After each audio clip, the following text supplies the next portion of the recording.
आज तक कोई भी नहीं बता पाया कि पिरामिड्स किसने बनाए हैं। मैंने एक इंसान की चैनलिंग करी थी और उसमें पता चला था कि वो इंटरटेरेस्ट्रियल बीइंग था और उसने पिरामिड्स बनवाए थे। एलियंस होते हैं एक पूरी आर्मी की तरह, छोटे छोटे इतनी हाइट के, टेबल से इतनी हाइट तक के बीइंग्स, पूरे जैसे सेना की तरह से होते हैं, और कुछ आर्म्स लेकर और सारे के सारे झुंड में मुझे घेर के खड़े हो।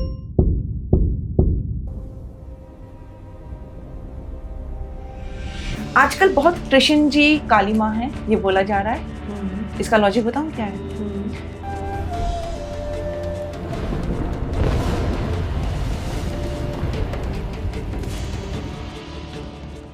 सिर्फ 7 लोग ही ऐसे हैं जिन्हें मोक्ष मिला है। हनुमान जी, परशुराम, अश्वत्थामा, इन्हें तो बोला गया है कि आज भी अमर है और धरती पे घूम रहे हैं।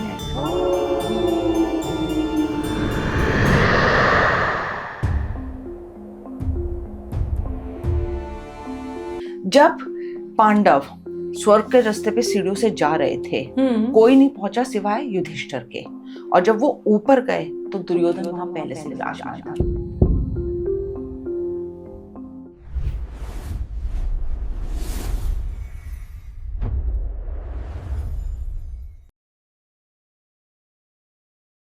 नमस्कार, मेरा नाम है मोनिका ग्रोवर और आज हम एक ऐसे टॉपिक पर बात करने वाले हैं जिसके बारे में अब तक आपने कई बार सुना होगा, कई पॉडकास्ट में इससे जुड़ी कई बातें सुनी होंगी, लेकिन आज का पॉडकास्ट डिफरेंट है। आप कहेंगे हर कोई कहता है कि पॉडकास्ट डिफरेंट है, लेकिन यकीन मानिए आज का पॉडकास्ट बहुत अलग है। आपको सोचने पर मजबूर कर देगा कि क्या वाकई में ऐसा है। आज हम बात करेंगे मोक्ष के बारे में। कहेंगे हमें तो पता है मोक्ष क्या होता है, जीवन और मृत्यु का जो चक्र है, जब हम उससे मुक्ति पा लेते हैं, जब हम मरते हैं तो सिर्फ शरीर मरता है तो यानी मृत्यु हो रही है, लेकिन जब हम मन का मोह भी छोड़ देते हैं, किसी को खोने की चाहत और किसी को पाने की चाहत भी छोड़ देते हैं, यानी मोक्ष को प्राप्त हो जाते हैं। यही तो हम आज तक सुनते आए हैं, सीखते आए हैं। लेकिन असल मायनों में मोक्ष क्या है, ये आपके सबकॉन्शियस माइंड से कैसे रिलेट करता है, और सबसे बड़ी बात, सिर्फ 7 लोगों को आज तक मोक्ष मिला है। चौंक गए? मैं भी इसी तरह से चौंक गई थी, ऑल्दो अभी तक मैंने इस बात पर बिलीव नहीं किया है जो हमारी खास मेहमान ने हमें बताया जब मैं जनरली उनसे बात कर रही थी। तो चलिए सीधे पॉडकास्ट की शुरुआत करते हैं और उनसे इसी चर्चा करते हैं कि क्या वाकई में सिर्फ 7 लोगों को मोक्ष मिला है। बात करेंगे वर्षा सेंगल से, जो कि एक्सेस कॉन्शियसनेस फैसिलिटेटर है और आकाशिक रिकॉर्ड्स रीडर है, मैनिफेस्टेशन कोच है। Welcome ma'am. Thank you Monica. आज का टॉपिक बहुत कुछ सोचने पर मजबूर कर रहा है। मोक्ष के बारे में कई बार चर्चा हुई है, कई पॉडकास्ट इस पर है, कई वीडियोस इस पर हैं, हमने संत महात्माओं से भी मोक्ष पर कई बातें सुनी हैं। लेकिन जनरली जब मैं आपसे बात कर रही थी बिफोर दी पॉडकास्ट, तो आपने मुझे कहा कि सिर्फ 7 लोग ही ऐसे हैं जिन्हें मोक्ष मिला है। मैं चौंक गई। तो इसके ऊपर आज मैं बात करना चाहूंगी कि आप ये दावा क्यों कर रही हैं। बट बिफोर दैट हमारे व्यूअर्स को बताइए, आप क्या समझती हैं, आपका क्या मानना है, मोक्ष क्या है? मोनिका, मैं आपको सही बताऊं तो मोक्ष एक ऐसी अवस्था है जिसमें जीवन मृत्यु का चक्र टूट जाता है। और एनलाइटनमेंट की हम सब बातें करते हैं। एनलाइटनमेंट आपको उस हिसाब से मिलता है जब आप इमोशनली, मेंटली और स्पिरिचुअली अपनी ग्रोथ ले लेते हैं, उसका पूरा ज्ञान ले लेते हैं। ऐसा नहीं है कि ये मैं सिर्फ मैं बोल रही हूँ, इसका गीता में भी वर्णन है। मैं ही नहीं बोल रही, इसका गीता में भी है वर्णन कि कर्म योग, भक्ति योग, ज्ञान योग से आप मोक्ष प्राप्त कर सकते हैं। ये 3 अवस्था होती हैं। 7 नंबर जो आप कह रहे हैं, ये बोला जाता है 7 योग, क्योंकि मैंने भी इस पे रिसर्च कर रखी है, क्योंकि मुझे तो अभी ये नहीं मिला है। लेकिन जो आकाशिक रिकॉर्ड से मैंने देखा है और अपने स्पिरिचुअल मास्टर्स से जो मैंने जितनी भी डाउनलोडिंग मैंने की है, 7 तो हैं। और मैं इसका डेफिनेटली, आपको लोग डॉक्यूमेंटेशन मांगेंगे इसका, तो मैं आपको स्क्रीनशॉट ज़रूर शेयर करूंगी, आप प्लीज़ लगाइएगा इस पॉडकास्ट पे। 7 से ज़्यादा भी हैं जिसके बारे में हमें पता ही नहीं है, जो मुझे खुद आकाशिक रिकॉर्ड से पता चला है। तो कई ऐसी चीज़ें होती हैं जो हमारे समझ के बाहर होती हैं, लेकिन प्लीज़ उसको नकारे ना। बहुत फेमस साइंटिस्ट, क्योंकि हम लोग जनरली साइंटिस्ट से रिलेट करते हैं, हम साधु संतों को भी शायद इतनी ऊंची पद्धति पे नहीं बिठाते जितना हम साइंस को आज बहुत ज़्यादा योग मानते हैं। आइंस्टाइन और न्यूटन ने भी बोला है कि ये वर्ल्ड इतनी खूबसूरत है, अकेले नहीं चल सकती, भगवान एग्जिस्ट करता है। यस, बोला है ना, और ये डॉक्यूमेंटेड है, ये अकेले मैं नहीं बोल रही हूँ। हनुमान जी पृथ्वी पर हैं, चिरंजीवी रहे हैं हनुमान जी, परशुराम, अश्वत्थामा, इन्हें तो बोला गया है कि आज भी अमर है और धरती पे घूम रहे हैं। तो ऐसी बात नहीं है कि हम नेगेट कर सकते हैं इन चीज़ों को। कई लोग अपनी बॉडी लेकर जा चुके हैं, हम सोचते हैं जो बॉडी लेके चले जाते हैं अपनी, उनके इम्प्रिंट्स खत्म होते हैं और वो मोक्ष को प्राप्त हो जाते हैं। वो भी एक अवस्था है, लेकिन ज्ञान की भी है। जैसे बुद्ध थे, उन्हें एनलाइटनमेंट मिला था ज्ञान को लेकर। ओशो थे, जिन्हें एनलाइटनमेंट मिला था ज्ञान को लेकर। ये सारी वननेस की बातें करते हैं अगर आप देखो तो। अल्टीमेटली मोक्ष क्या होता है? जब आप अच्छे बुरे से, ईगो, प्राइड से, जजमेंट से निकल जाते हो और सबको एक भावना से देखते हो। आपकी दृष्टि में कुछ भी ऊपर नीचे नहीं रहता है। और ये डॉक्यूमेंटेड है, जो अपनी बॉडी लेकर गए हैं गुरु नानक जी। जरूर लोगों ने उनके बारे में सुना होगा कि जब उनकी चद्दर हटाई गई थी, तो सिर्फ फूल मिले थे, बॉडी का अस्तित्व नहीं रह गया था। यही चीज साईं बाबा के साथ हुई थी और ये डॉक्यूमेंटेड है। आपने जरूर सुना होगा मोनिका जी। मीरा जी का भी ऐसे ही हुआ था कि उनकी साड़ी कृष्ण जी से लिपटी हुई पाई गई थी मंदिर में, उनकी बॉडी के ट्रेसेस नहीं मिले थे।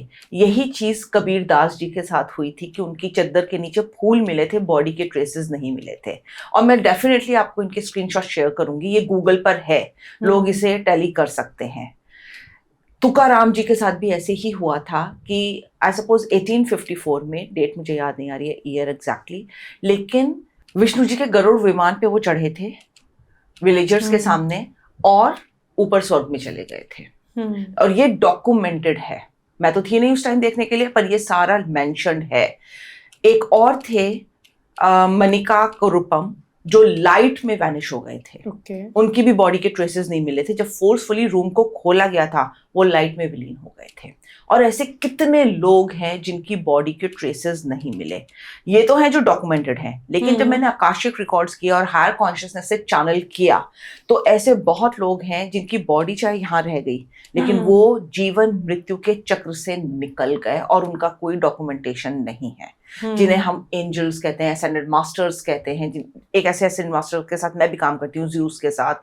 बहुत सारी ऐसी चीजें हैं जो आपकी समझ के परे होती हैं, लेकिन ये सच है कि आप इस जीवित अवस्था में अगर कर्म, ज्ञान और भक्ति के योग में हैं, तो आप इस चक्र को तोड़ सकते हैं। ये कोई ऐसा रॉकेट साइंस नहीं है जो आप नहीं कर सकते हैं।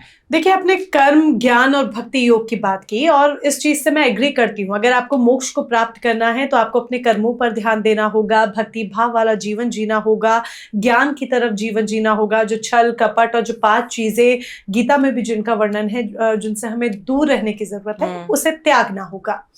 बट मैं ये जो परम हस्तियां हैं या फिर महात्मा हैं, गुरु नानक देव जी हो गए, कबीर दास जी हो गए, मीरा जी हो गई, इन्हें मोक्ष की प्राप्ति हुई, ये हमने पढ़ा हुआ है। लेकिन आपका जो ये 7 का नंबर है, इससे मेरे लिए एग्री कर पाना नेक्स्ट टू इम्पॉसिबल है। क्योंकि ये 7 हमें बोला जाता है, लेकिन बोलता है ये? लोग ही बोलते हैं। कौन लोग बोलते हैं? मतलब हमने फ्रैंकली मैंने जब गूगल पर रिसर्च की, क्योंकि मैं पहले जब आपसे हम डिस्कस कर रहे थे तब भी मैंने आपको यही बात कहा, मैं गूगल पर रिसर्च कर रही थी। जब आपने मुझे बात की, मैंने कहा क्या वाकई में ऐसा है? मैम ऐसे कह रही हैं, तो मुझे कहीं पर भी ऐसा नहीं मिला कि सिर्फ 7 लोगों को मोक्ष मिला है। नहीं, मैं आपको इसकी लिस्ट बता सकती हूँ। गुरु नानक जी, मीरा, साईं बाबा, तुकाराम, रामलिया, स्वामीकल, जिसे हम वल्लभ भी कहते हैं, और कबीरदास जी, मनिका वटचरर, ये मेंशन्ड हैं। ये तो लोग मेंशन्ड हैं जो देख सकते हैं गूगल पे। 7 पीपल, ये जो बॉडी के साथ विलीन हो गए, जो मैं आपको बॉडी कह रही हूँ, जो बॉडी लेकर चलेगा, और ये डॉक्यूमेंटेड है, merge into divine with their physical body. बहुत सारे ऐसे लोग भी हैं जो बिना बॉडी के, लेकिन उनको मोक्ष प्राप्त हुआ है, जिसमें से मैं बुद्धा का नाम जरूर लूंगी, क्योंकि मैंने बुद्धा के साथ चैनलिंग कर रखी है, मैंने असेंडेड मास्टर ज़्यूस के साथ चैनलिंग कर रखी है। वो अपनी चाहे बॉडी उनकी यहाँ रह गई, लेकिन वो जीवन मृत्यु के चक्र से निकल गए। और ऐसे बहुत लोग हैं, जैसे मैं फिर आपको यहाँ पे बताना चाहूंगी, जैसे अपर हैं, वो ट्रांसफॉर्म्ड हो गए थे शिवलिंग में कयोहारणेश्वर 272 AD में कंच टेम्पल में, और लोग इसे गूगल कर सकते हैं। ये मैं आपको फैक्ट्स एंड फिगर्स के साथ बता रही हूँ। मैं आपको तुकाराम का जो बता रही हूँ, 1650 में वो बोर्ड कर गए थे विष्णु जी के गरुड़ विमान में अपनी बॉडी के साथ विलेजर्स के सामने इंद्रायणी रिवर बैंक्स पर, और वैकुंठ धाम चले गए थे, और ये डॉक्यूमेंटेड है। ये जो आप मुझे बता रही हैं, ये जो परम हस्तियां हैं, जिस तरीके से मैंने कहा गुरु नानक देव जी के बारे में हमने स्कूल बुक्स तक में पढ़ रखा है, कबीर दास जी के बारे में, मीरा जी के बारे में हमने स्कूल बुक्स तक में पढ़ रखा है, तो ये हम जानते हैं। बट मेरे लिए 7 नंबर से एग्री कर पाना बहुत मुश्किल, क्योंकि 7 नंबर्स डॉक्यूमेंटेड हैं। मैंने क्या कहा है, उससे भी ज्यादा। जब मैंने आकाशिक रिकॉर्ड से चैनलिंग करी, एसेंडेड मास्टर्स से, ज़्यूस से चैनलिंग करी, तो बहुत ज्यादा है उससे ज्यादा। लेकिन जो लोगों के सामने हुए हैं वो उन्हें डॉक्यूमेंट कर रखा है। दैट इज 7 है, उससे ज्यादा।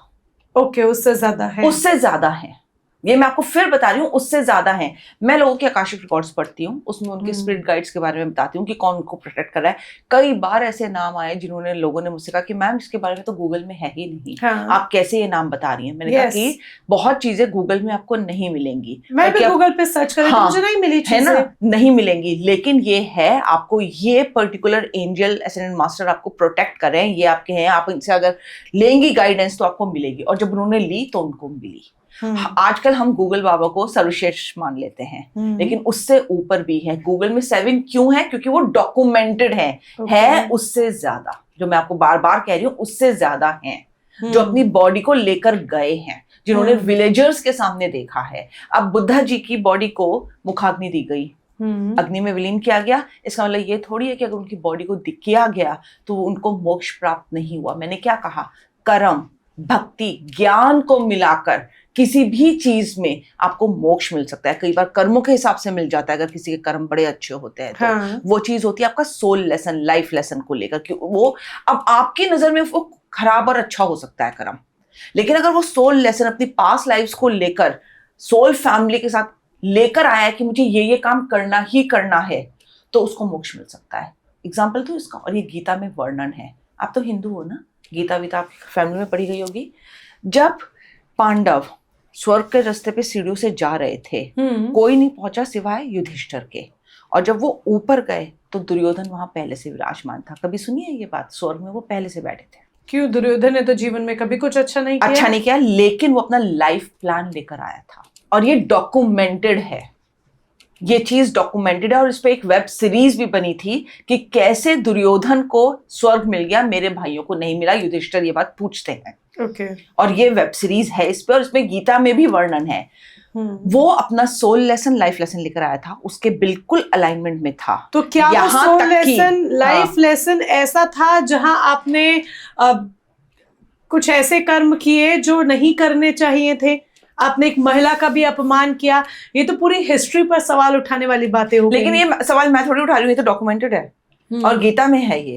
कि दुर्योधन जी को स्वर्ग मिला था और वो युधिष्ठिर से पहले वहां पे विराजमान थे। बट हम ये अगर लाइफ लेसन की बात कर रहे हैं, तो क्या लाइफ लेसन में आप ऐसे कर्म भी लिखवा कर लाए होते हो कि क्योंकि आपके ये करोगे? क्योंकि आपकी पास्ट लाइफ उसमें इन्वॉल्व होती है, आपको कुछ नहीं पता होता कि पास्ट से वो क्या ला रहे हैं।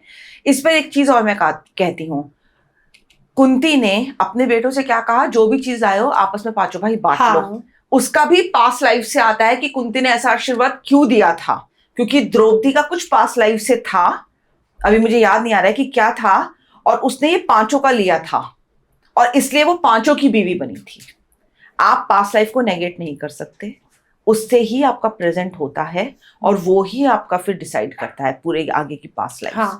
प्रेजेंट लाइफ जो है वो डिसाइड करता है उसको आप नेगेट नहीं कर सकते। और दुर्योधन वो लिख कर लाया था अपना, यहाँ तक कि ऊपर से भगवान उतर के आ गए कृष्ण जी कि भाई तू कम से कम 5 गांव ही दे दे। उसने उनकी भी नहीं मानी। आप देख लो, कृष्ण जी आ गए थे, वो दूत बन के गए थे, उसने नहीं मानी। और जब मर के ऊपर युधिष्ठिर गए, दुर्योधन पहले से विराजमान थे वहां पे। जब मैंने पहली बार सुनी थी ये बात, मुझे भी सरप्राइज हुआ था, मैंने भी गूगल किया था, पर ये बात सच है, आप लोग गूगल कर सकते हैं। मैं फैक्ट्स एंड फिगर्स के साथ बोल रही हूँ, मैं जो नाम आपको पढ़ के बोल रही हूँ वो मैं फैक्ट्स एंड फिगर्स के साथ बोल रही हूँ। प्लीज गूगल पे लोग करें सर्च, नहीं तो मैं उन्हें स्क्रीनशॉट दूंगी आपको, आप प्लीज लगाइएगा इस वीडियो में। ये सब डॉक्यूमेंटेड है। 7 नंबर इसलिए है क्योंकि 7 लोगों के बारे में ही बताया गया है उससे बहुत ज्यादा, उससे बहुत ज्यादा है। जब मैंने आकाशिक के थ्रू चैनलिंग करी, बहुत ज्यादा है उससे नंबर, लेकिन लोगों को ये 7 ही पता है। अब गुरु नानक जी, बुद्धा जी, मीराबाई, ये तो लाइमलाइट में रहे हैं क्योंकि जनहित में इन्होंने काम किया है। कई लोग सिर्फ सद्भावना से काम करते हैं, लाइमलाइट में नहीं आते हैं, भक्ति में होते हैं या ज्ञान में होते हैं, एनलाइटनमेंट में होते हैं, वो हर एक की नजरों में नहीं आते हैं। तो क्या उनको एनलाइटनमेंट नहीं मिलता? बस वो पिक्चर में नहीं आए पर उनको मिला है। और ऐसे कितने लोग हैं, मैं चैनलिंग करती हूँ, कितने लोग हैं ऐसे। क्या इन 7 नंबर का सप्तपुरी से भी कोई लिंक है? क्योंकि आपने ये कहा कि 7 है और सप्तपुरी भी 7 है, तो इनका किस तरीके से आपस में लिंक है? देखो, सप्तपुरी क्योंकि हमारे यहाँ ना एक बहुत ही डिवाइन नंबर माना जाता है। हफ्ते के 7 दिन, सप्त ऋषि मंडल भी हम कहते हैं इसको, 7 ऋषि हमारे, ये सब हम बड़े पायस वे में मानते हैं। लेकिन फिर मैं कह रही हूँ, बहुत चीजें ऐसी हैं जो हमारे सामने आई हैं, लेकिन फिर भी और चीजें पर्दे के पीछे हैं। मैंने अपने एक पॉडकास्ट में ये बोली थी कि आज तक कोई भी नहीं बता पाया कि पिरामिड्स किसने बनाए हैं। मैंने एक इंसान की चैनलिंग करी थी और उसमें पता चला था कि वो इंटरटेरेस्ट्रियल बीइंग था और उसने पिरामिड्स बनवाए थे किसी और हेल्प के साथ, डिफरेंट प्लैनेट से और सब। और अब साइंस भी हिप्नोथेरेपी के थ्रू, इन सब के थ्रू ये मानने लगा है कि किसी और ग्रह से आके लोगों ने इसको बनाया है, क्योंकि जहां वो बने हैं वहां पे कोई इतने बड़े पत्थरों का इतने जन्मों तक कोई नामो निशान नहीं था, इतने सालों तक। तो ये कैसे बन गया? और इतने अर्थक्वेक्स आए, इतने नेचुरल कैलामिटीज आई, क्या कभी उनका बिगड़ा है कुछ? नहीं, राइट? तो कितनी अच्छी साइंटिफिक वे में बनाए गए। पर उसमें क्योंकि हम इसीलिए शायद पिरामिड्स के लिए कहते भी हैं कि पिरामिड्स अपने अंदर, अपने भीतर बहुत सारी पॉजिटिव एनर्जीज समेटे होते हैं, प्लस नेगेटिव एनर्जी को ये खींच लेते हैं और पॉजिटिविटी स्प्रेड करते हैं, इसीलिए। एब्सोल्युटली, क्योंकि वो एक बड़े साइंटिफिक वे में बनाए गए हैं, बहुत ज्यादा साइंटिफिक वे में। तभी मैं कह रही हूँ कि मुझे भी उससे पहले पता नहीं था। इनफैक्ट मैं बताती हूँ आपको मोनिका, मैं इजिप्ट गई थी और वहां पे मैं टैक्सी ड्राइवर के साथ जब जाई थी तो मैंने ऐसे ही कोताहलवश पूछ लिया कि भाई ये किसने बनाया पिरामिड? कहते मैडम ये सब बातें अलग हैं, ये तो कब्र एक थी और उसके ऊपर राजा महाराजा, हमारे जो एंशिएंट इजिप्ट के रूलर्स थे, उन्होंने ही बनाए हैं, या और कोई साइंस नहीं है। लेकिन आज तक उनकी डिकोडिंग कोई नहीं कर पाया जो उनके ऊपर लिखी गई है चीजें। वहां के आप गाइड से पूछो, वो भी कहते हैं कि पता नहीं ऐसी ऐसी लैंग्वेज है जो समझ में नहीं आता कि कहां से आई है और कैसे लिखी गई है। तो मैं अब ये मानती हूं कि बहुत सारी फोर्सेस होती हैं, जो अनसीन फोर्सेस, इंटरटेरेस्ट्रियल बीइंग्स जिसे हम एलियंस कह देते हैं, वो सब यूज होती हैं और वो आगे हमारे काम करती हैं जो हमें कभी समझ नहीं आता। एलियंस होते हैं? मैं एलियंस नहीं कहूंगी, इंटरटेरेस्ट्रियल बीइंग्स होते हैं, मैं उनके साथ काम करती हूँ। इनको आप कैसे एक्सप्लेन करेंगी? मैं इनको इस तरह से, ये लाइट बीइंग्स होते हैं। अगर आप क्लियरवॉयंट है, आप इन्हें देख सकते हैं, जैसे मैं हूँ, मेरे जैसे बहुत साइकिक्स ने इनको देखा है, इनके साथ काम करते हैं। आपकी साइकिक एबिलिटी अच्छी होनी चाहिए, आप कर सकते हैं। इनफैक्ट मैं आपको बताऊं, अगर आप बहुत ज्यादा कम्युनियन में हैं, मैं हमेशा ये बात कहती हूँ, ऐसी डिवाइन एनर्जीज जो लाइट फॉर्म में जा चुकी हैं, आपने 7 नंबर्स मुझसे कहा है, लेकिन ऐसे बहुत सारे नंबर्स हैं, वो आपके सामने आ जाती हैं और वो आपको हेल्प करने लगती हैं। जैसे मेरे एसेंट मास्टर्स यूज, मेरे snake, anaconda, Python, cobra, spirit guides, मैं इनके बारे में कुछ भी नहीं जानती थी। ऑल ऑफ अ सडन ये मेरी लाइफ में आया और मैंने इनके थ्रू काम करना शुरू कर दिया और मेरी रियलिटी चेंज होती चली गई। इनफैक्ट मेरे पार्टिसिपेंट्स, क्लाइंट्स की रियलिटी चेंज होती चली गई। तो हमारी जिंदगी, एब्सोल्युटली, मैं आपको बताऊं, हमारी जिंदगी, हम माने ना माने, इनविजिबल लाइट के थ्रू ही चल रही है। मैं इसे और साइंटिफिकली आपको समझाती हूँ। आप फिजिकल बॉडी में मेरे सामने बैठे हो, साइंस भी ये मान चुका है कि 6 एनर्जी फॉर्म्स आपको घेरे हुए हैं, जैसे हम ऑरा कहते हैं या इलेक्ट्रोमैग्नेटिक फील्ड कहते हैं। मानते हो? उसे कौन चला रहा है? उसे डिवाइन लाइट चला रही है। अगर लोग डिवाइन लाइट भी नहीं समझते और उसे रिलीजन पे लेके जाते हैं, तो मैं उसे कैसे कहूंगी? 5 तत्व, अग्नि, आकाश, वायु, जिसे हम हवा भी कहते हैं, धरती और पानी, इनसे आप मिले हुए हो और आप किसी भी ग्रंथ में देख लो, बाद में आप उसी में विलीन हो जाते हो। चाहे क्रिश्चियनिटी में तो आपको दफनाया जाए, हाँ, मुस्लिम्स में दफनाया जाए, चाहे आपको जलाया जाए सिखों में, हिंदू में। ये हम भी अग्री करते हैं। इस बात के लिए मैं आपसे एग्री करूंगी, क्योंकि हमने ये सीखा, हमने ये पढ़ा, हमने ये जाना। आज साइंस भी से एग्री करती है कि पंचतत्व से हमारा शरीर बना है और अंत में जाकर हमें इसी पंचतत्वों में विलीन हो जाना है। और बस हमें जीवन और मृत्यु के चक्र को काटना है, मोक्ष को प्राप्त होना है। इसीलिए हम अपना जीवन कर्मों अनुसार जीते भी हैं। बट जब आपने मुझे ये कहा कि स्नेक्स, एनाकोंडा, हमने एक एनाकोंडा की स्टोरी पर भी बात की थी, मुझे याद है हमने लास्ट पॉडकास्ट में बात की थी। आपने ज़्यूस की बात की, आपने कहा इन्होंने मुझे चुना है। और जब मैं आपसे मिली, आपने मुझे बताया था मैं एक रेगुलर हाउसवाइफ थी। तो ये कब, कैसे, क्या हुआ? मतलब आपकी लाइफ में क्या ऐसा हुआ कि इन लोगों ने आपकी लाइफ में एंटर किया, सडनली आपकी लाइफ चेंज हुई? क्योंकि आपने मुझे बताया कि मैं बहुत ज़्यादा एजुकेटेड भी नहीं, मैं हाउसवाइफ थी, और आज आप आकाशिक रीडर हैं, एक्सेस कॉन्शियसनेस फैसिलिटेटर हैं, आप साइकिक हैं, इन सब चीज़ों के बारे में बात कर रही हैं, साइंटिफिक रीजंस दे रही हैं। कैसे? देखो, मैं बहुत ही एक कंजर्वेटिव फैमिली से बिलोंग करती हूँ। सच है, मैं ज़्यादा पढ़ी लिखी नहीं हूँ। और डिटेलिंग में जाऊँ, I was most unwanted unattended child of my parents. शायद मेरी मदर को पसंद ही नहीं आया कभी मेरा birth. No offence to any mother here. मेरा अपना कार्मिक था अपनी मदर के साथ, जो मैंने पास्ट लाइफ्स का देखा है, और मैं वहाँ से कर्स ला रही थी जो मुझे पूरा करना था। मैंने खुद ये सोल फैमिली चूज करी। लेकिन समहाउ आप डे टू डे चॉइसेस बनाते हो जिस पे आप अपनी जिंदगी जीते हो। मेरे फादर के साथ मेरा कार्मिक नहीं था, लेकिन कुछ चॉइसेस उन्होंने भी ऐसी बनाई प्रेजेंट में रहकर कि वो डेलिबरेटली, कॉन्शियसली उन्होंने मुझ पर ध्यान नहीं दिया। मुझ पर, मेरी हाफ सिस्टर पर उन्होंने ज़्यादा ध्यान दिया, विच इज़ ओके, क्योंकि सबकॉन्शियसली शायद मैंने भी वो चॉइस बनाई थी। मैंने वो कैसे ठीक किया? मैं ये नहीं कहूँगी ऑल ऑफ अ सडन मैंने ठीक किया। मुझे बहुत ग्रीवियंसेस थे, एंगर था, मैं बहुत वुंडेड थी, क्योंकि मेरा चाइल्डहुड बहुत ट्रॉमेटिक था। रोलर कोस्टर राइड थी मेरी, और शादी भी मेरी बहुत एब्यूजिव थी। मैंने कभी कोई सुकून के दिन नहीं बिताए अपनी मैरिज में, अनटिल अनलेस मैं एक्सेस में आई। और उससे पहले मुझे एसेंडेंट मास्टर ज़्यूस ने एक दिन ट्रांस में ले जाके दिखाया। वो स्टोरी आपने शेयर भी की थी। हाँ, मैंने करी थी कि कैसे तू ये सारा लिखवा कर लाई थी, और ये तो तेरे साथ होना ही था, ये तेरी अपनी चॉइस थी, क्योंकि तुझे अपना कार्मिक बैगेज पूरा करना था। लेकिन अब हम एनर्जेटिकली सब ठीक करते जाएंगे, और मेरी लाइफ में सडन चेंजेस आए हैं। मैं बताना चाहती हूँ, मैं हिंदू हूँ। मैंने कभी इस तरह के नाम भी नहीं सुने थे, क्योंकि मेरा कोई सर्कल ही नहीं था, फ्रेंड सर्कल, कोई ज़्यादा मिलना जुलना नहीं था। घर घर की लेडी थी मैं, तो कोई आउटिंग नहीं थी। तो जब पहली बार ज़्यूस मुझे आए तो मुझे लगा हैलोसिनेशन होगा, लेकिन बाद में पता चला ये एग्जिस्ट करता है, और एक दूसरी वर्ल्ड है जो आपको कंटिन्यूसली ऑब्जर्व कर रही है। मैं यहाँ पे सबको बताना चाहती हूँ कि अगर आज तुम पैथेटिक सिचुएशन में हो तो ये मत सोचो ज़िंदगी तुम्हारी ऐसे ही निकलेगी जैसा कि मैं एक बार सोचती थी। तुम अपनी चेंज कर सकते हो। तुम जैसे अपने आप से बात करते हो, तुम्हें कोई ना कोई हर वक्त ऑब्जर्व कर रहा है हायर रिल्म में। ये हायर रिल्म वो ही होते हैं जो यहाँ पर डिवाइन प्लान्स लेकर आते हैं। साईं बाबा, कबीर दास, इन लोगों ने, चाहे इनकी जैसी भी अपब्रिंगिंग रही है, ये जहां भी पैदा हुए हैं, जिस माहौल में पैदा हुए हैं, इन्होंने अपनी एनर्जीज को गैदर किया है, अपलिफ्ट किया है, अपना स्पिरिचुअल, इमोशनल, मेंटल एनलाइटनमेंट किया है। इसी सोसाइटी में रहकर ये वननेस की एनर्जीज में आए हैं। साईं बाबा को देख लो। मैं आपको इसकी स्टोरी बता सकती हूँ। बुद्धा थे, राजा के घर में पैदा हुए थे। बहुत ऐशो आराम, उन्होंने तो दुख कभी देखा ही नहीं था। जब पहली बार देखा उन्होंने तो वो हिल गए थे अंदर से। उन्होंने राजपाट छोड़ दिया था, न्यूबॉर्न बेबी और वाइफ को छोड़ के चले गए थे। बहुत मेहनत अपने ऊपर करी थी, और वो इतने पीस में आ गए थे कि लोग उनसे जेलस करने लगे थे। उन्हें पागल हाथी के सामने डाला गया था मारने के लिए, और ये डॉक्यूमेंटेड है, मैं अपने मन से नहीं बोल रही हूँ, लोग सर्च कर सकते हैं इस स्टोरी को। उनके ऑरा में इतनी पीस थी, इतनी शांति थी, इतनी कामनेस थी कि वो पागल हाथी भी बो डाउन कर गया था उनके सामने।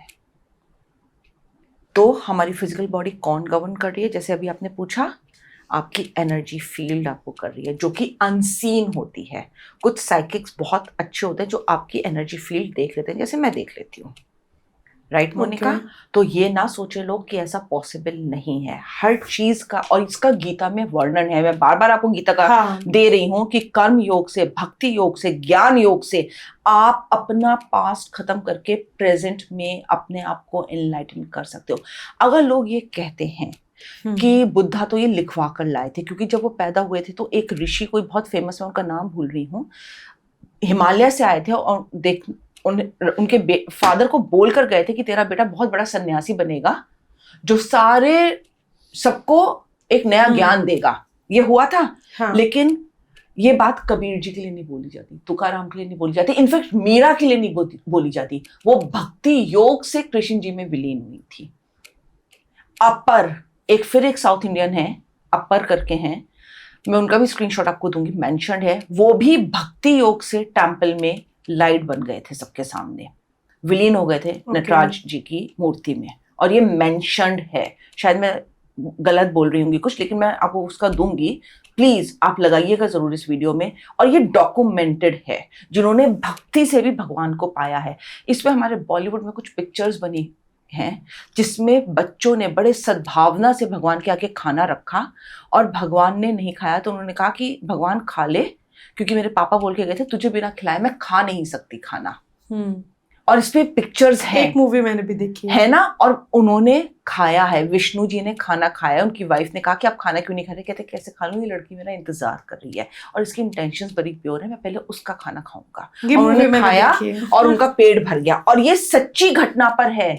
तो लोग अगर सोचे कि सिर्फ यही है जो दिखता है वही असलियत है, प्लीज ऐसा बिल्कुल ना सोचे। मेटाफिजिकल वर्ल्ड आपके ऊपर बहुत ज्यादा है। ये चीजें क्योंकि सच में हो गई, लोगों की नजर में आ गई, तो ये डॉक्यूमेंटेड है। जैसे 7 नंबर आप बार बार कह रहे हो कि ये डॉक्यूमेंटेड है, लेकिन इसके परे भी बहुत सारा है। मैंने भी आपसे 7 नंबर जब बोला, आकाशिक रिकॉर्ड्स में ये मिला कि कितने लोगों को मोक्ष प्राप्त हुआ है, क्योंकि करोड़ों की जनसंख्या है, करोड़ों की, उससे भी ज्यादा। तो कभी आकाशिक रिकॉर्ड्स में ये नंबर मिला कि कितने लोगों को मोक्ष प्राप्त हुआ है? क्योंकि अगर मैं हूं, मुझे भी मृत्यु के बाद मोक्ष मिलेगा या नहीं मुझे नहीं पता। मेरे परिवारिक जनों में, यानी मेरे फैमिली में जिन जिनकी डेथ हुई, उनमें से किसको मोक्ष मिला, किसने रीबर्थ लिया, मुझे नहीं पता। तो ये कोई आकाशिक रिकॉर्ड्स में नंबर है मेंशन्ड? हाँ, इसका आकाशिक में पता चल जाता है। मेरे पास एक डॉटर आई थी, अपनी उसकी मदर ना हरिद्वार गई और सबके सामने पानी में चली गई। कुछ था उनको, वो चली गई पानी में ही सबके सामने। तो बेटी और बेटे ने गंगा जी को रुकवा के, वो होता होगा कुछ प्रोसेस, हाँ, डेड बॉडी मिल जाए, नहीं मिली थी, कुछ बड़े सस्पिशियस वे में, और वो सबके सामने पानी में गिरी और बह गई। उन्हें नहीं आती थी स्विमिंग और उनकी बॉडी तक नहीं मिली। उनकी डॉटर ने जब मुझसे आकाशिक रिकॉर्ड्स करवाया था तो मैंने कहा कि आपको बॉडी नहीं मिली ना? नहीं मैम, वो तो गई, मोक्ष प्राप्त हो गया और बॉडी को मछलियों ने और उसने खा लिया। तो जरूरी नहीं हम जो सोचते हैं कि इनकी बॉडी हमें नहीं मिली, हो सकता है धरती माँ में विलीन हो। क्या जिन जिन की बॉडी नहीं मिलती है वो सब मोक्ष को जाते हैं? ये जरूरी नहीं है, जरूरी नहीं है, ये बिल्कुल जरूरी नहीं है। ये जरूरी बिल्कुल नहीं है, ये आकाशिक में देख के हमें पता चलता है। लेकिन ये लोग बिल्कुल ना सोचे कि आज के टाइम में भी मोक्ष नहीं मिलता है। मैंने 1-2 लोगों का ऐसा रिकॉर्ड देखा, ये तो रिसेंटली अभी केस हुआ था इसलिए मुझे पता है, याद है। शायद एक मैंने पहले भी देखा था कि मोक्ष किसी भी तरह से मिल सकता है। जरूरी नहीं कि आपकी बॉडी, अगर बॉडी हो भी, जैसे बुद्धा की बॉडी लोग कहते हैं यहाँ पे थी, ठीक है, तो जरूरी है कि उनको मोक्ष मिल चुका है। लोग ये बिल्कुल ना सोचे, क्योंकि हम सिर्फ वो चीजें मानते हैं जो हमें गूगल पे डॉक्यूमेंटेड मिलता है। वर्ल्ड उसके बहुत परे है। वर्ल्ड बहुत परे है और लोगों ने, और मैं आपको अपने पर्सनल एक्सपीरियंस से भी बता सकती हूँ, मैंने इस पे मतलब जितने मेरे पर्सनल एक्सपीरियंसेस हुए हैं, मैं खुद इंटरटेरेस्ट्रियल बीइंग्स के साथ काम करती हूँ। एक रात मैं कुछ कर रही थी और मुझे ना एंटिटीज का कुछ आभास हुआ और मैंने कहा भगवान बचा लेना, ये कुछ मुझे हैवी लग रही है। मैं हमेशा उनसे कहती हूँ। एंड आई सॉ एक पूरी आर्मी की तरह छोटे छोटे, इतनी हाइट के, टेबल से इतनी हाइट तक के बीइंग्स, पूरे जैसे सेना की तरह से होते हैं, और कुछ आर्म्स लेकर, और सारे के सारे झुंड में मुझे घेर के खड़े हो गए। And this I have notice several times कि मुझे कोई प्रोटेक्ट कर रहा है। मैंने कहा ना, आपके ऑरा में सब कुछ है। कई लोगों का ऑरा इतना सूदिंग होता है क्योंकि हाईली डिवाइनली प्रोटेक्टेड होता है। बच्चे कहते हैं मन के बड़े सच्चे होते हैं, और ये डॉक्यूमेंटेड है। साईं बाबा एक बार बैठे थे और उनके सामने भीड़ थी और उसमें एक छोटा बच्चा था और वो साईं बाबा को देख रहा है, और साईं बाबा मन की बात पता कर लेते थे और ये लिखा हुआ भी है। और उन्होंने उसे देखा और उस बच्चे ने पूरा ब्रह्मांड साईं बाबा की स्पेस में देखा था, ऑरा में देखा है उसने, और ये डॉक्यूमेंटेड है चीज, लोग देख सकते हैं इसको। और उस बच्चे ने उनकी तरफ देखा सरप्राइज में, और साईं बाबा को पता चल गया कि इसने मेरा ऑरा में पूरा ब्रह्मांड देख लिया है। वो उसकी तरफ प्यार से मुस्कुराए और फिर उसको देखने लगे, भीड़ को फिर बोलने लगे। ये चीज बुद्धा के साथ कितने बार उनके डिसाइपल्स ने महसूस करी है कि उनके ऑरा में पूरा का पूरा मल्टीवर्स है, क्योंकि वो इतनी वननेस में थे। बाल कृष्ण के मुख में ब्रह्मांड था, कृष्ण जी के मुख में ब्रह्मांड था। ये तो हम चलो कह देते हैं, लोग कहते हैं ना कि ये तो आप भगवानों की बात कर रहे हो, लेकिन हाँ। मैं इंसानों की बात कर रही हूँ यहाँ पे, बुद्धा की, साईं बाबा की, जो इंसान के रूप में पैदा हुए हैं। मैं यहाँ पे इंसानों को लेकर आऊंगी। मीरा जी, जिन्होंने भक्ति से ही कृष्ण भगवान में समा गई थी, जो तो ऐसा नहीं है कि ये इम्पॉसिबल है। लोग लेकिन पता है क्या सोचते हैं, हमें लोगों को दिखाना है, लोगों की नजरों में चढ़ना है। कितने लोग कैसे काम कर रहे हैं, यू हैव नो आइडिया। और आप कितने डिवाइनली प्रोटेक्टेड हो, हाँ। वो आपके थॉट्स, फीलिंग, इमोशंस, इन सब पर भी आता है, लेकिन हम मानते ही नहीं है। आपका ऑरा मैटर करता है, बिल्कुल मैटर करता है। आपको अपना ऑरा स्ट्रांग बनाना होगा, आप कर्मों से बना सकते हो, डिवाइन से बना सकते हो, एनर्जी से बना सकते हो, आप ज्ञान से बना सकते हो, वननेस में रहकर, अगर आप जजमेंट्स में, ईगो प्राइड में ना आओ। मैंने बहुत लोगों का देखा है, जब मैं आकाशिक देखती हूँ, वो क्यों बार बार जन्म मृत्यु में आते हैं, क्योंकि वो इतनी ईगो और प्राइड की लाइफ लीड करते हैं। और मैं इसे कह सकती हूँ 100% कि अगर आप ईगो प्राइड में अपनी लाइफ लीड करते हो ना, आपको वो चीज रीपे करने के लिए आनी ही पड़ती है, क्योंकि वो against the law of nature है। आप अग्नि को देख लो, आपकी इंटेंशन होती है अग्नि से कैसे आप काम करोगे। आप खाना भी बना सकते हो, आप घर भी जला सकते हो, यस, आप खुद भी जल सकते हो, आप खुद भी जल सकते हो, तो आपकी इंटेंशन होगी ना। अग्नि थोड़ी खराब है। अगर आप सन को देखो, वो प्योर फॉर्म अग्नि ही की तो है, सन, लेकिन आप सन के बिना आप रह भी नहीं सकते। लेकिन जब हम मोक्ष की बात कर रहे हैं, आम आदमी को मोक्ष की चाहत में, हर एक आम आदमी, मैं भी अगर अपना जीवन जी रही हूँ तो इस चाहत में कि आगे चलकर मुझे मोक्ष मिले, मैं कर्मों पर ध्यान देती हूँ, मैं भक्ति वाली हूँ, मैं भगवान में विश्वास रखती हूँ, मैं कुछ कोशिश करती हूँ कभी भी मेरे से किसी के प्रति गलत ना हो, ना मेरे भाव गलत हो। लेकिन क्या मुझे मोक्ष मिलेगा? अब ये मोक्ष मिलता कैसे है? अगर एक आम जनमानस, जब हम मोक्ष के बारे में बात कर रहे हैं, एक आम जनमानस जानना चाहे कि उसे मोक्ष मिलेगा कैसे। आपका ऑरा कैसे अच्छा हो सकता है अगर आप बिल्कुल सच बोलते हैं। मैं फिर बुद्धा का केस लाती हूँ यहाँ पे, और ये डॉक्यूमेंटेड है।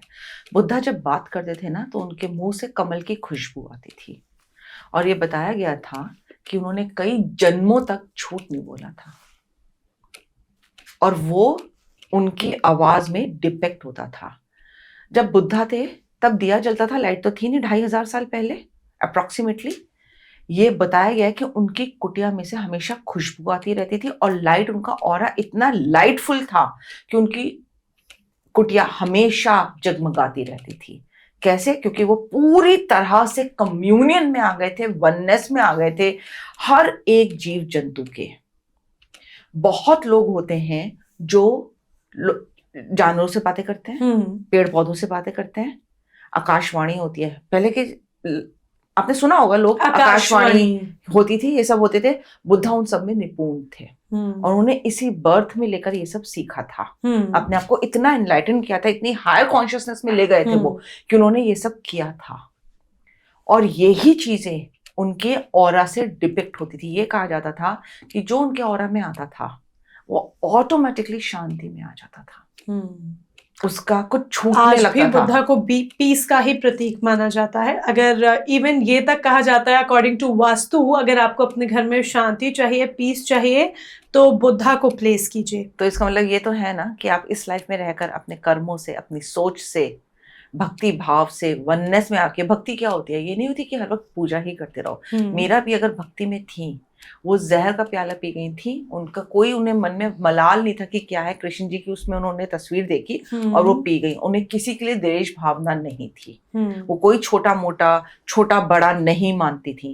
एक कोई संत थे जो शायद नीच जाति से थे, क्योंकि अकबर के टाइम पर मीरा जी हुई हैं, और ये डॉक्यूमेंटेड है। उनको, उन संत को लोग अच्छा नहीं मानते थे, क्योंकि वो नीच जाति से थे, और मीरा कुल जाति से, हाई जाति से थी। उनके पास बैठकर वो उनके प्रवचन सुनती थी। उन्होंने मन से छोटा बड़ा मिटा दिया था। भक्ति भाव आपको आ ही नहीं सकता अगर आप छोटे बड़े में हैं तो।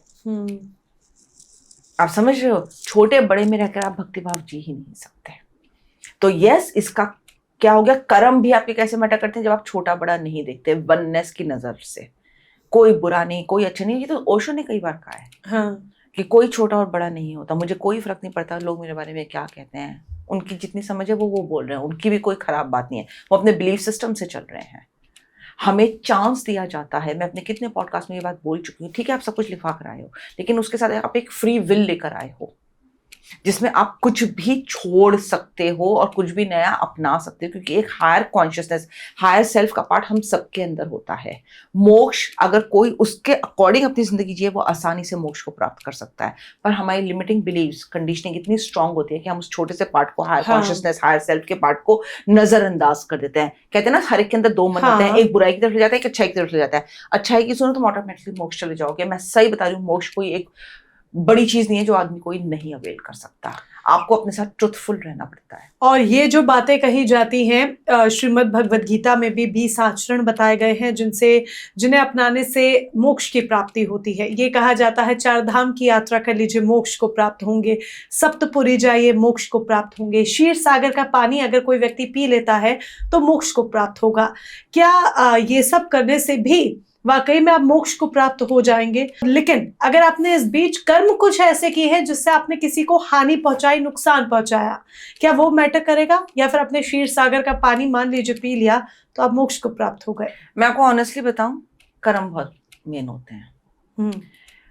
कई बार कुछ सोल्स कर्म लेकर आती हैं कि एजेंडा अपना लेकर आती हैं लाइफ लेसन, सोल लेसन में, कि अपनी अपलिफ्टमेंट के लिए मुझे अपना कार्मिक बैगेज पूरा करना है। तो अगर आपके साथ कोई खराब कर रहा है या आपका नजरिया है कि ये अच्छा है और ये बुरा है, जैसे दुर्योधन के लिए हम सब कहते हैं कि बहुत खराब था, लेकिन वो पूरा अपना डिवाइन प्लान प्ले कर रहा था, तो हमें लग रहा है कि इंसान बुरा है, लेकिन अगर आप उसके जजमेंट से निकल जाओ, वो भी मोक्ष की प्राप्ति। और ऐसे कितने लोग हैं जिन्हें हम सोचते हैं वो खराब है। मैं आपको इस पे एक और केस बताती हूँ। मेरे पास एक आकाशी रिकॉर्ड्स के लिए एक फैमिली आई, उनका कोर्ट केस चल रहा था।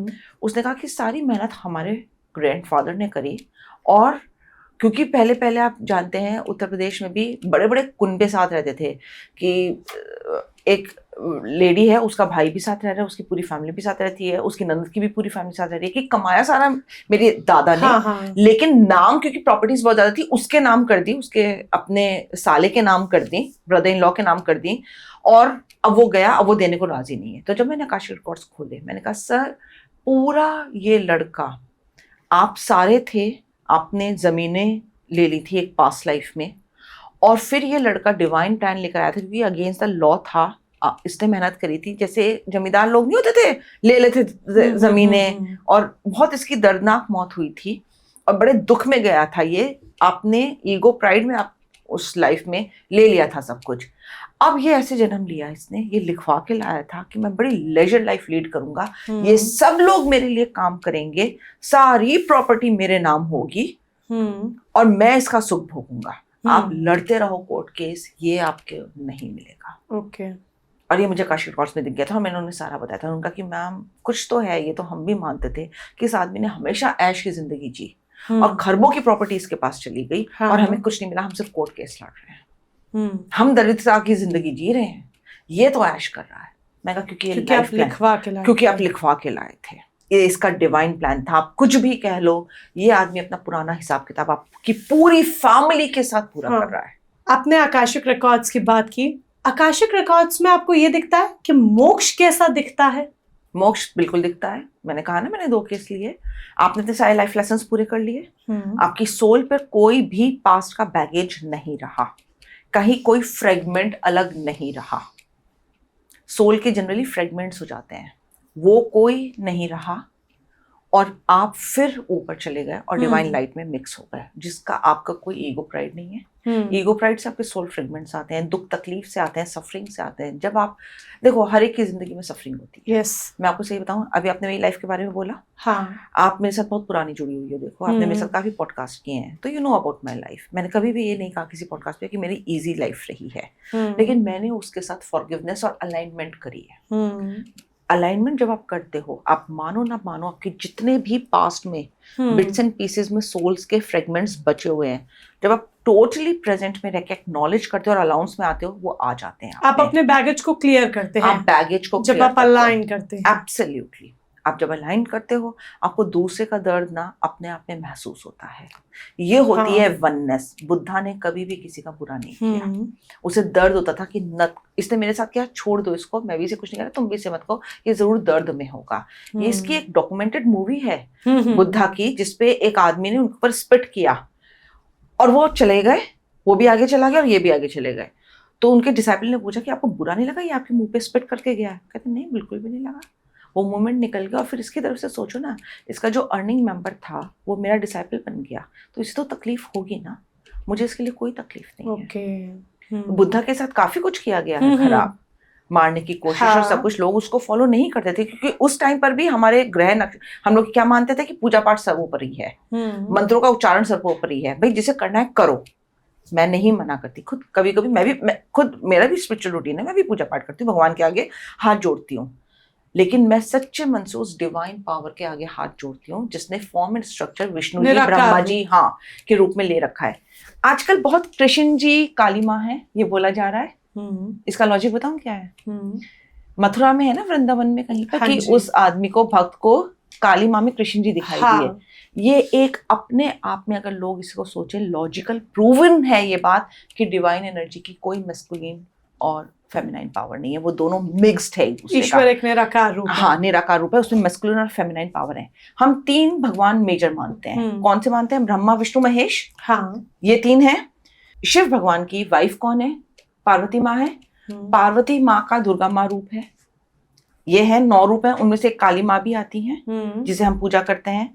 तो अगर हम इस हिसाब से चलें तो पार्वती माँ का एक रूप काली माँ हो गई और शिव भगवान की वो वाइफ है, तो कैसे विष्णु जी और काली माँ एक हो गए? क्योंकि विष्णु जी कौन है? कृष्ण भगवान का रूप है। ये खुद ही दिखाता है कि ऊपर सब वननेस की एनर्जी है और फॉर्म स्ट्रक्चर उन्होंने ले रखा है धरती को संभालने के लिए। लेकिन अगर आप उसके हायर रेल्म जाते हो, जितने मल्टीपल डायमेंशंस हैं, पर जितनी डायमेंशंस डॉक्यूमेंटेड है, शायद 14 डायमेंशंस डॉक्यूमेंटेड है, उसमें सिर्फ और सिर्फ प्योर लाइट है, कोई भगवान का रूप नहीं है। 7 या 8 डायमेंशन तक भगवान का रूप बताया गया है, उसके ऊपर सिर्फ और सिर्फ लाइट है। ना कोई एसेंडेड मास्टर्स हैं, ना एंजल्स हैं, और ना ही कोई भगवान का रूप माना गया है। जब आप मोक्ष को प्राप्त कर लेते हैं, यानी कि ईश्वर में आप विलीन हो गए, तो यानी कि आपकी पूरी साइकिल क्लोज हो गई। हाँ। आप रीबर्थ नहीं लेंगे। नहीं लेंगे आप। ये तो है, ये तो बात मैंने देखी अपने आकाशिक में, आप रीबर्थ नहीं लोगे। लोग अगर फिर भी रीबर्थ चूज करते हैं तो वो अपनी चॉइस पे करते हैं, ये मैं आपको बता रही हूँ, लेकिन मैंने आकाशिक में ऐसा देखा नहीं है। उन्होंने लाइफ अपने साइकिल खत्म कर दी। जो लाइफ साइकिल क्या कहते हैं, जीवन मरण का, जीवन मरण वो उन्होंने खत्म कर दी। मोक्ष क्या एक ही जन्म में, यानी कि मान लीजिए मेरा पहला जन्म है या दूसरा जन्म है, एक ही जन्म में अपने पूरे कार्मिक साइकिल को खत्म करने के बाद डिवाइन पावर में आप विलीन हो सकते हैं, या फिर बार बार रिबर्थ लेना पड़ता है, एक बार में मोक्ष आसान नहीं? देखो, 7 लेवल्स होते हैं मोक्ष को प्राप्त करने के। Oneness, peace, unconditional love, surrender. अगर वो सारे कोई एक आदमी एक ही जन्म में पूरे कर ले, जो मैंने आज तक नहीं देखा, जितने आकाशिक रिकॉर्ड्स मैंने पढ़े हैं, उसी के बेसिस पे फिर लाइफ प्लान बनता है। अगर वो कोई कर ले तो वो कर सकता है। मैंने तो नहीं देखा आज तक, जितने आकाशिक रिकॉर्ड्स मैंने पढ़े हैं। तो रिबर्थ होता है और उसे कंप्लीट करने में काफी टाइम लगता है। अगर आप मोक्ष की प्राप्ति करना चाहते हैं और आप अपने जीवन में ठीक उसी तरीके से चलना चाहते हैं कि आप अपने कर्मों पर भी ध्यान दें, भक्ति भाव पर भी ध्यान दें और ज्ञान पर भी ध्यान दें, ज्ञान योग की तरफ भी जाएं, तो कोई ऐसी एनर्जेटिक शिफ्ट्स जो उन्हें हेल्प कर सकती हैं? एनर्जेटिक शिफ्ट्स, आप अपने ऑरा पे ध्यान दें। मैं इस बात को जरूर मानती हूँ कि आपके वर्ड्स आपकी रियलिटी क्रिएट करते हैं। अच्छा बोलो, सच्चा बोलो। एक बहुत पुरानी कहावत है, इतना सच बोलो, सच बोलो, सच बोलो, सच बोलो, इतना सच बोलो कि जो बोलो वो सच हो जाए। हाँ। बुद्धा ने इतने जीवन सच बोला कि जब वो बोलते थे इस बर्थ में, कमल की खुशबू उनके अंदर से आती थी। और जितने भी लोग मोक्ष को प्राप्त हुए हैं, उन्होंने अपने ऊपर काम किया है, वो वननेस की एनर्जीज में आए हैं, वो इन सब से निकल गए। कुछ अच्छा बुरा उन्होंने कैटेगराइज नहीं किया। हाँ, आप कर सकते हो अगर आप भक्ति के साथ। भक्ति भी क्या है, आप उसमें विलीन हो रहे हो। भगवान कोई ऊंच नीच देखकर किसी को वो नहीं करता। ये इंसान ने बना रखा है। रिलीजन में भी अगर आप देखो तो कोर में क्या है यार, सबसे प्यार करो भाई, वननेस में रहो, सब तुम्हारे अपने जैसे हैं, किसी का बुरा मत करो। लेकिन वो फिर हमने अपने हिसाब से उसे ऊंच नीच बना ली, जो मुझे नहीं लगता कि कहीं से भी एक डिवाइन प्लान हो सकता है। ये मेरी सोच है, लोग इसे जैसे भी ले। लेकिन हाँ, मुझे नहीं लगता मोक्ष मिलना इतना आसान नहीं है। लोग पा सकते हैं अगर वो अपने कर्मों पे ध्यान दें। लेकिन हम इंस्टेंट ग्रेटिफिकेशन में, बहुत थिन लाइन होती है मोनिका इंस्टेंट ग्रेटिफिकेशन की, जो लोगों को ना तार तार कर देती है। हम अच्छा और बुरा समझ ही नहीं पाते हैं। बहुत मुश्किल होता है कि हम सच्चाई पे चल के अपने प्राइड और ईगो या अपने बेनिफिट पहले ना देखें। थैंक यू सो मच अपना टाइम देने के लिए। और आज का टॉपिक बहुत डीप था। उम्मीद करते हैं हमारे व्यूअर्स को पसंद आया होगा और उनके कमेंट्स का हमें इंतजार रहेगा। अगर उनके कोई सवाल होंगे तो हम चाहेंगे कि वो कमेंट में भी ज़रूर पूछ सकते हैं ताकि आप जवाब दे सके, क्योंकि बहुत डीप ये टॉपिक था। मुझे ये लगा मोनिका कि आप भी ना हिल गए शायद इस टॉपिक से। या ट्रूली थोड़ा सा, मतलब नॉट हिल नहीं गई बट ट्रूली वो 7 नंबर, क्योंकि आपने कहा कि हाँ इससे ज्यादा भी है, बट एग्जैक्ट द 7 नंबर मेरे लिए अग्री करना, शायद मेरे सबकॉन्शियस माइंड के लिए अग्री करना थोड़ा मुश्किल है। बट हाँ, मोक्ष क्या है और आप मोक्ष को कैसे प्राप्त कर सकते हैं, जीवन कैसे जीना है, जो बाकी बातें आपने कही, I totally agree with that. But with the number 7 थोड़ा सा मेरे सबकॉन्शियस माइंड को अभी वो एक्सेप्ट करने में शायद टाइम लगेगा। आप प्लीज लगाइएगा वो शॉर्ट्स जो मैं आपको दूंगी। तो लोगों को पता चलेगा, लेकिन उससे ज्यादा है, ये तो डॉक्यूमेंटेड है। यस, वो डॉक्यूमेंटेड है। मे बी मैं भी उसे पढूं तो मेरा सबकॉन्शियस माइंड शायद उन थॉट्स को रिसीव करे। राइट, यस, क्योंकि कहीं ना कहीं हमारा सबकॉन्शियस माइंड है और उसमें एक, आप ये भी समझे ना, एक डाटा फीड है। उस डाटा जो फीड है उसको चेंज करना एक बार में नॉट पॉसिबल। और मैं अपने ट्रू कमेंट्स ही आपको दूंगी, ट्रू फीडबैक ही दूंगी। इसीलिए मैंने कहा कि I agree with everything what you said, but the 7 number, उसको मेरे सबकॉन्शियस माइंड को एक्सेप्ट करना अभी थोड़ा मुश्किल है। Let's see the documents first. Absolutely. हमारा शरीर पंच तत्व से बना है और पंच तत्व में ही हमें विलीन हो जाना है। लेकिन इस बीच जो हमारा जीवन है, वो जीवन हमें इस तरह से जीना है, अपने कर्मों पर ध्यान देते हुए, भक्ति योग और ज्ञान योग की तरफ जाते हुए, कर्म योग की तरफ जाते हुए, ताकि आपको मोक्ष की प्राप्ति हो सके। सिर्फ कहने भर से कुछ नहीं होगा कि हम तो अच्छे कर्म करते हैं। कर्मों पर ध्यान दीजिए और वाकई में एक बार अपने अंदर झांकिए, क्या वाकई में अच्छे कर्म करते हैं? क्योंकि अगर आप किसी का दिल भी दुखा रहे हैं तो वो भी अच्छा कर्म नहीं है, वो भी नेगेटिव कर्म में ही काउंट हो रहा है। इसलिए अगर आप मोक्ष को प्राप्त होना चाहते हैं, जीवन और मृत्यु के चक्र से मुक्त होना चाहते हैं, तो कर्म योग, भक्ति योग और ध्यान योग पर, ज्ञान योग पर आपको ध्यान देना होगा। नमस्कार।